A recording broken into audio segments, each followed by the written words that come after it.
তৃণমূলকে শেষ করা অত সহজ নয়। যারা ভাবছেন মমতা ব্যানার্জিকে রোজ গালাগালি দিয়ে, অভিষেককে গালাগালি দিয়ে, চন্দ্রিমাকে গালাগালি দিয়ে, তৃণমূলকে গালাগালি দিয়ে এবং স্ক্রোল করে তারা পার পেয়ে যাবেন, তারা সোশ্যাল নেটওয়ার্কে মহাশূন্যে পৌঁছে যাবেন আর ইনকাম বাড়াবেন। আরও টাকা চাই আপনাদের, আর কত টাকা হলে থামবেন? সবাইকে চোর বলছেন, সবাইকে ডাকাত বলছেন, লজ্জা করে না?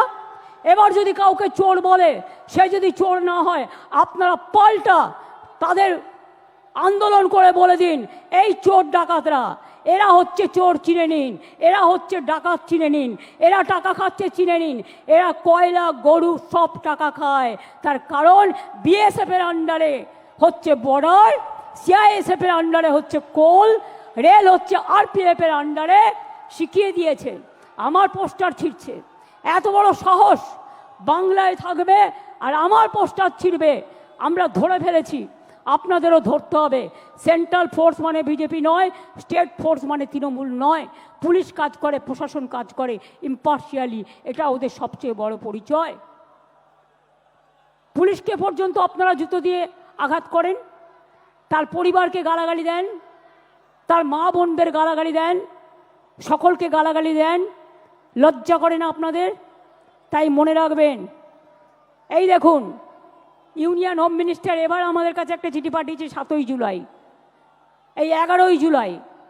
তাতে বলছে দ্য সেম সাবজেক্ট, ভালো করে শুনুন, indicating the list of nodal officers of the central force who should be contacted by the state government. Why central force? এখানে স্টেট ফোর্স কাজ করবে। Why central force? আগে পহেলগাঁও সামলাও, কাশ্মীরকে পাহাড় দাও, বর্ডারকে পাহাড় দাও। অনুপ্রবেশকারী তো তোমরা ঢোকাও, ওটা তো আমাদের হাতে নেই। কাস্টমস আমাদের হাতে নেই, সেন্ট্রাল এক্সাইজ আমাদের হাতে নেই, রেল আমাদের হাতে নেই, সিভিল অ্যাভিয়েশন আমাদের হাতে নেই, বর্ডার আমাদের হাতে নেই।